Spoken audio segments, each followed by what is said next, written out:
دوه ډوله سکت شته، د درملو او کلینیکي سکت. کلینیکي ته عملیاتي هم وایي. په کلینیکي سکت کې یو ډاکټر، نرس او مرستندویه ډله ښځینه رحم د سکشن یا راویستونکې آلې په واسطه پاکوي. کلینیکي سکت د ځواکمن میاشتني عادت په څیر درد لري، خو فرد ته په کتو درد توپیر کوي. پرته له اسلامي دلیل دا کار حرام دی. د درد ضد درمل او استراحت ته وروسته له دې کار شدیده اړتیا ده. کیدای شي درد وروسته هم وي او څو ساعتونو کې ښه کیدای شي. ډیری خلک په سبا خپل عادي ژوند پیل کوي. مخکې له سکت باید لامل پیدا، معاینه او تلویزیوني معاینات وشي. د سکت لپاره له علماو، ډاکټر سره له شرعي اړخه بحث پکار دی، پرته له شکه چې د ماشوم سکت کول ناروا کار دی، خو پیچلو حالاتو کې دین اجازه ورکړي. نو په هر حال کې دا د مسلمان ډاکټر پریکړه حالاتو ته په کتو ده او یوازې د جواز پر وخت یې ترسره کولی شي. په هغه حالاتو کې چې د مور ژوند په خطر کې وي دا کار ترسره کیدای شي. د سکت قانون په هر هیواد کې توپیر لري او وخت په کتو سره پریکړه کول ښه دي. نو که ستاسو پریکړه سکت کول وي، باید په پیل کې زر تر زره ډاکټر سره خبرې وکړئ.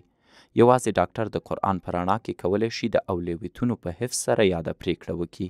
ډاکټر مو پوښتنې ځوابولی شي، مهم معلومات درکولی شي او باید عام خلک مو په اړه قضاوت وکړي.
ترسره شوه په کار ته چې دفعتاً مایعات ورکوي، مثلا مورکۍ ته جوس ورکوي.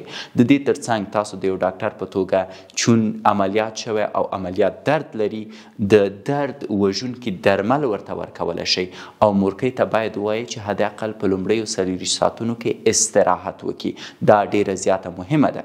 وروسته د دې نه چې مطمئن شوئ په 40 ساعتو کې کوم جانبي عوارض نه دي ښودل شوي، او په یاد مو اوسي دا جانبي عوارض که چیرته رابرسیره شي کیدای شي په مختلفو ښځو کې په مختلفو ډولونو اوسي، نو د یو کوچني جانبي عوارض سره سم هم تاسو باید د ډاکټر سره مشوره وکړئ. مثلا مورکۍ لاړه ده، کلینیکي عملیات یې کړی دی، یو پرې وایي چې په سر مې سخت درد دی، دفعتاً زنګ ووایي خپل سکسولوژیست ته، او سکسولوژیست باید په دې برخه کې دا ونه چې خیر ده د عادي خبره ده، عادي سردردونه دي، نه، دفعتاً مورکۍ راوغواړئ، ورسره کینئ، د سردردۍ شدت ته وګورئ او وګورئ که چېرته په یو نیم ساعت کې هغه سردردي له منځه نه ځي، صحیح تحقیقات او څېړنه یې په اړه وکړئ.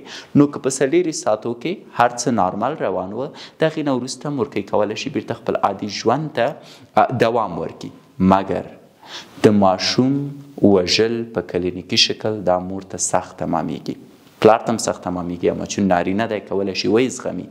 نو په کار ده چې د جنسي برخې ډاکټر مور ته توصیه وکړي چې وروسته د دې چې ماشوم یې سکت شو یا دوی له منځه یوړ، د د حد اقل د رواني ډاکټر سره په دې اړه 2-3 جلسې کینی تر څو رواني ډاکټر ورته ډاډ ورکړي چې د اسلام له اړخه دا موضوع روا وه، په دې کې ستا ګناه نشته، په دې کې ستا د کورنۍ ګناه نشته، دا د رب رضا وه او د هغه د رضا په اساس تاسو داسې یوه پریکړه کړې، نو کوم خاص مشکل نشته دی. او هیله ده چې په ذهن کې داسې یوه عقده ونه پالئ چې د هغې له امله د ګناه احساس وکړي او سبا ته درته رواني اختلالات پیدا شي. اکثرا نجونې چې ماشومان یې ضایع کیږي، دوی د رواني ډاکټر سره نه کیني، د رواني ډاکټر نه مشورې نه اخلي، او دا د دې لامل کیږي چې دوی په خپل ژوند کې بیا رواني اختلالات پیدا کړي او دا رواني اختلالات دوی ته سختې نورې ستونزې پیدا کولی شي. اوس مخکې د دې چې کلینیکي عملیات ترسره شي باید پوه شئ چې هر شی خپلې ګټې او تاوانونه لري. د ماشوم د سکت کولو نه وروسته مور ته زیان رسیږي او دا د ځینو تاوانونو سره مخ کیږي. یو د هغې تاوان نه روحي کمزورتیا ده، دا ځوریږي ځکه یو ماشوم یې له لاسه ورکړی او د زړه ټوټه یې له لاسه ورکړي. نو لکه څنګه چې ما تاسو ته راهنمایي وکړه، تاسو دې مورکۍ ته ووایئ چې د یو سایکیټریست، عقلي عصبي ډاکټر، روانشناس یا یو ښه ملګري سره د زړه درد وکړي تر څو یې په زړه کې کومه عقده پاتې نشي او د دې عقدې له امله دې ته رواني اختلالات پیدا نشي. دوهم، مورکۍ په شدت سره وینه ضایع کوي او د دې وینې د بیا پوره کولو دپاره د دې ښځې خاوند ته توصیه وکړئ د یو سکسولوژیست په توګه چې د دې خوراک نسبت پخوانه ښه کړي، میوهجات ورکړي، حداقل په ورځ کې 8 ګیلاسه اوبه پرې وڅښي او په ځانګړي ډول هره ورځ غوښه ورکړي، چون په غوښه کې په کافي اندازه ویټامین بی یا د دې ویټامین بی کمپلیکس یا مکمل کڅوړه شته دی تر څو وشي کولی د وینې ضایعات جبران کړي په صحیح شکل باندې. نو غذایي رژیم فوق العاده مهم دی وروسته د ماشوم د سکت کولو نه د مورکۍ دپاره. دریمه مسله استراحت دی. مور ته اجازه ورکوي چې ویده شي، مور ته اجازه ورکوي چې آرام وکړي.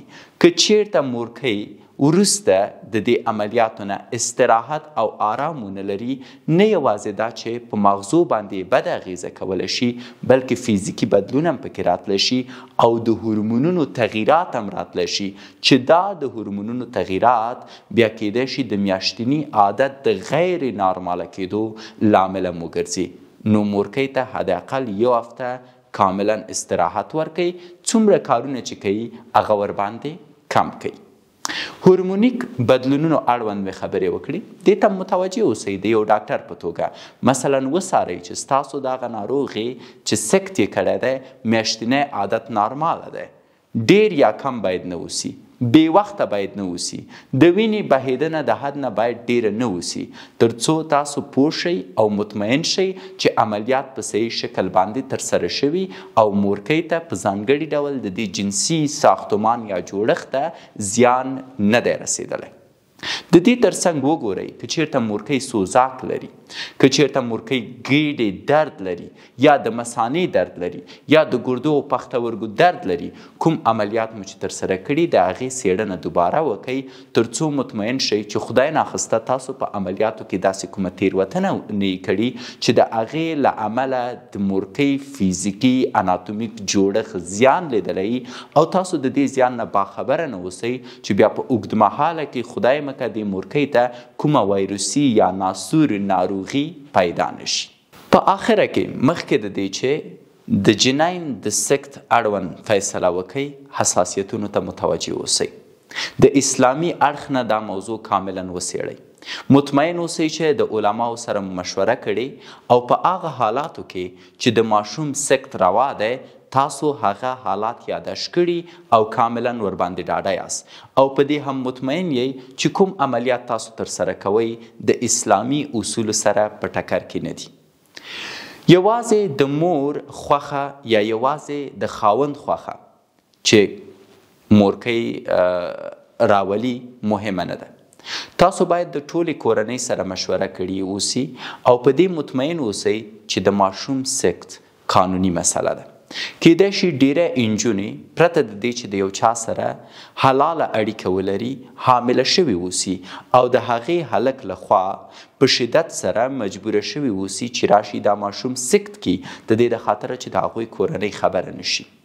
یا هم کیدای شي په ځینې حالاتو کې دا د نارینه پریکړه چې ماشوم له منځه یوسي په داسې حالت کې چې ښځینه خوشحاله او راضي نه وي، یا برعکس دا د ښځې پریکړه په داسې حالت کې چې خاوند خوشحاله او راضي د دې پریکړې نه وي. د ښځې او خاوند رضایت اساس د مسلې دی. مطمئن شئ چې دا کومه جنایي پیښه نه ده او د دې پیښې نه د دواړو لورو کورنۍ او مشران هم باخبره دي.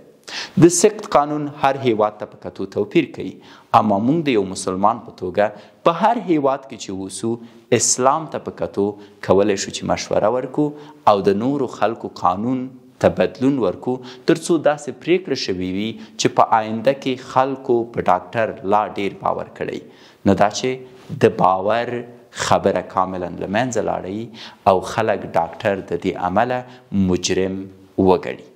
د دې سره نو د کلینیکي سکت موضوع کاملا تمامه شوې او انشاءالله تاسو د یو ډاکټر په توګه او د یو عام فرد په توګه په ټولو جزئیاتو باندې پوه یاست.